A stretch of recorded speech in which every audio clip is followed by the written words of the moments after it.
মহরম ও উল্টোরোদ উপলক্ষে লাভপুর ব্লক অফিসের মিটিং হলে প্রশাসনিক আলোচনা সভা। বৃহস্পতিবার বীরভূমের লাভপুর ব্লকের মিটিং হলে পবিত্র মহরম ও উল্টোরোদ উপলক্ষে প্রশাসনিক আলোচনা সভা করা হলো। লাভপুর ব্লকের ২৬টি মহরম কমিটিদের নিয়ে এই গুরুত্বপূর্ণ আলোচনা সভা অনুষ্ঠিত হয়। মহরম পালন করতে গিয়ে যাতে কোনো রকম কোনো অপ্রীতিকর ঘটনা না ঘটে সেই জন্যই এই আলোচনা সভা করা হয় বলে জানা গেছে। কোনো রকম কোনো অপ্রীতিকর ঘটনা ঘটলে আইন অনুযায়ী ব্যবস্থা নেওয়া হবে বলে জানিয়ে দেওয়া হয়েছে মহরম কমিটিদের। একই সাথে মুখ্যমন্ত্রীর নির্দেশে মহরম কমিটিগুলোকে লাইসেন্স দেওয়ার কাজ শুরু হচ্ছে বলে জানান পুলিশ আধিকারিকরা। আপনারা দেখছেন রূপসী বাংলা মিডিয়া। এখন একটা ছোট্ট বিরতি, ফিরে আসছি বিরতির পর।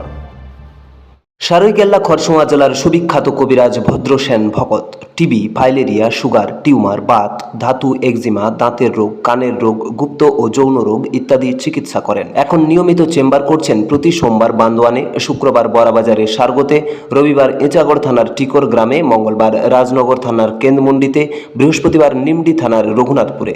বিস্তারিত জানতে যোগাযোগ করুন 7368034266 এই নম্বরে। পুরুলিয়ায় পাত্রপাত্রী যোগাযোগের একমাত্র বিশ্বস্ত প্রতিষ্ঠান বিবাহ পরিচয়। আপনার মনের মতো জীবনসঙ্গী খুঁজতে আপনার পাশে রয়েছে বিবাহ পরিচয়।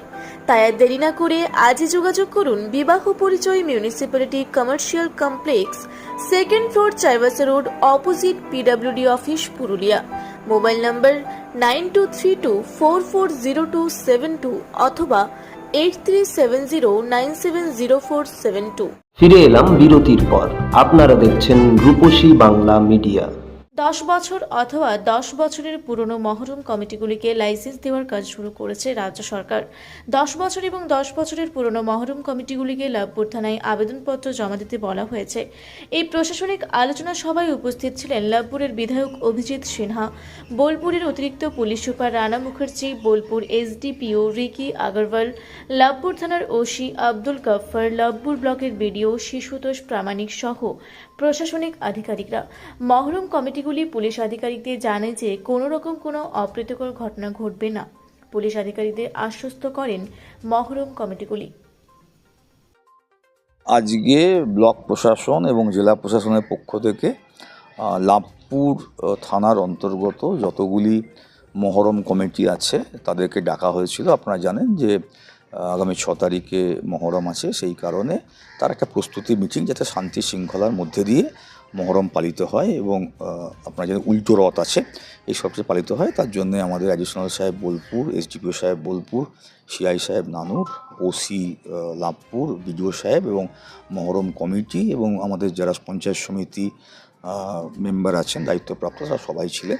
খুব শান্তিপূর্ণভাবে আলোচনা হলো এবং লাভপুরে আপনারা জানেন যে প্রত্যেকটা যে ধরনের ধর্মীয় অনুষ্ঠানের আগে এই ধরনের মিটিং হয়, সারা জেলা জুড়ে হয়, সারা রাজ্য জুড়ে হয়। মাননীয় মুখ্যমন্ত্রীর নির্দেশে এটা সব জায়গাতেই হচ্ছে এবং জেলা প্রশাসনের ডিএম সাহেব এবং এসপি সাহেবের নির্দেশে সব ব্লকে ব্লকেই হচ্ছে, সব থানায় থানায় হচ্ছে। আজকে সেটা এখানে হলো, খুব ভালোভাবে হলো এবং সবাই একমত হলেন যে হ্যাঁ নিশ্চয়ই মাননীয় মুখ্যমন্ত্রী যে কথা বলেন ধর্ম নিজের নিজের উৎসব সবার। এবারে 26টা মহরম কমিটি আছে, তারা সবাই এখানে এসেছিলেন, তারা আলোচনায় পার্টিসিপেট করেছেন এবং শান্তিপূর্ণভাবে করবেন, সবাই সেটা কথা দিয়েছেন। বাকিটা তো পুলিশ প্রশাসন আছেন, তারাও নজর রাখবেন। মহরম কমিটিগুলোকে দেখা গেল লাইসেন্স দেওয়ার একটা ভাবনা চিন্তা। হ্যাঁ, এটা তো জেলা প্রশাসনের সর্বোচ্চ স্তর থেকে এসপি সাহেব এবং ডিএম সাহেবের স্তর থেকে সিদ্ধান্ত নেওয়া হয়েছে। আমরা শুধু আজকে মিটিংয়ে সেটাকে ওনাদেরকে জানিয়ে দিলাম, উই জাস্ট কমিউনিকেটেড দেম যে তোমরা যারা 10 বছরের উপর যেসব কমিটি আছো তোমরা অ্যাপ্লাই করো আমাদের থানার বড়বাবুর কাছে, ওনারা কনসিডার করে ভেরিফাই করে দেখে নিয়ে যা আইনগত ব্যবস্থা নেওয়া নেবেন।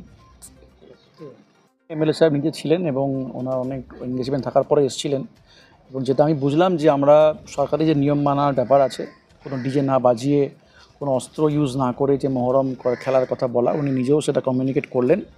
তারই সঙ্গে আমরা এটাও বার্তা দিলাম যে আমাদের উল্টো রথে মহরম যেগুলো যেখানে হবে সেখানে পুলিশ প্রশাসন থাকবে, পুলিশের প্রোটেকশন থাকবে। বর্ষাকালকে মাথায় রেখে আমরা সেই মহরম কমিটির রথগুলো করাবো এবং আমরা আশা করছি কোনো রকম সমস্যা ছাড়াই আগে প্রতি বছরের মতো এবারও 2টি প্রোগ্রামই অত্যন্ত ভালোভাবে হবে এবং সেটার জন্য আমাদের এমএলএ সাহেবের টিম পুরো থাকবে, সেদিনকে আমরাও থাকবো, ফলে আশা করি সব ঠিকঠাক হবে। মহরম কমিটিগুলোকে যে রেজিস্ট্রেশন করার কথা বলা হয়েছে, সেটা কীভাবে রেজিস্ট্রেশন? এটা থানায় গিয়ে অ্যাপ্লাই করবে। 10 বছরের পুরনো যে কমিটিগুলো আছে তাদের অ্যাপ্লাই করার পর আমরা ভেরিফাই করে আস্তে আস্তে একটা একটা করে আমরা দেওয়া শুরু করব। Thank you. লাভপুর থেকে ইকবাল হোসেনের রিপোর্ট, রূপসী বাংলা মিডিয়া। আপনারা দেখছেন রূপসী বাংলা মিডিয়া। এখন একটা ছোট্ট বিরতি, ফিরে আসছি বিরতির পর। 15 বছর ধরে পুরুলিয়া জেলায় নার্সিং ট্রেনিং এর স্থায়ী প্রতিষ্ঠান mother Teresa nursing training centre. কয়েক হাজার ছেলে মেয়েকে ইতিমধ্যেই কর্মসংস্থানের সুযোগ করে দিয়েছে এই প্রতিষ্ঠান। মাধ্যমিক, উচ্চ মাধ্যমিক ও কলেজ পড়ার সাথে সাথে নার্সিং ট্রেনিং নিয়ে নিজের জীবনকে সুনিশ্চিত করুন। হ্যাঁ, সেই সুযোগ দিচ্ছে Mother Teresa nursing training centre, Ketika, Purulia. Mobile number 9932216133। Purulia শহরে এখন স্বল্প খরচে উন্নত ও অত্যাধুনিক চিকিৎসা পরিষেবা বর্ধমান হসপিটালে। এখানে general, laparoscopic, gynaecologist, paediatrician, anaesthetist, general physician, orthopaedic সহ বিভিন্ন রোগের অভিজ্ঞ ডাক্তারবাবুরা নিয়মিত রোগী দেখছেন। এছাড়াও 24 ঘন্টা বিনামূল্যে অ্যাম্বুলেন্স পরিষেবা রয়েছে, স্বাস্থ্যসাথীর সুবিধাও। যোগাযোগ করুন বর্ধমান হসপিটাল, রাঁচি রোড, সৈনিক স্কুলের নিকটে। মোবাইল নাম্বার 8918968624 এই নাম্বারে। ফিরে এলাম বিরতির পর। আপনারা দেখছেন রূপসী বাংলা মিডিয়া।